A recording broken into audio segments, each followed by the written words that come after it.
继续来看台北市顶歌文特早起到迎宾上店街的年会大街，向大家拜早年，祝店街大赚钱。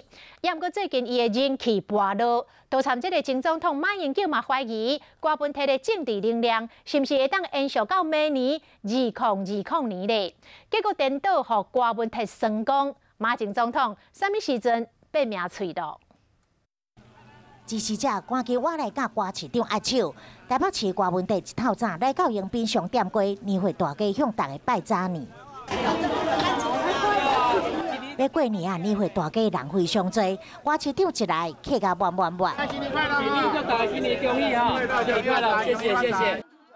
有人送旺来，希望歌市长好运旺旺来。不过北市立委选举备受力量败选，最近歌文特伊的人气嘛受到影响，也有输进前被伊讲是积极行情的蔡总统，就连中总统马英九嘛怀疑歌文特无政党资源，政治能量敢会当延续到2020年。他什么时候开始变名嘴的？他现在也在赚这个钱子，我在上节目。那你看好你的政治能量到2020年？其实我跟你讲，我趁这么久已经很厉害的啊。 另外，中正纪念堂转型方案预计年后启动跨部会协调，面对政务委员抛出将立法院迁到中正纪念堂的议题。所以他们打算在蒋中正的铜像前开会，是不是？是吗？这太怎样？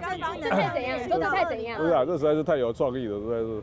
台北市长歌文特认为真有创意，家己先甲民众的这代志做好势，造访年会大街，嘛希望大家过好年，大家大利，赚大钱。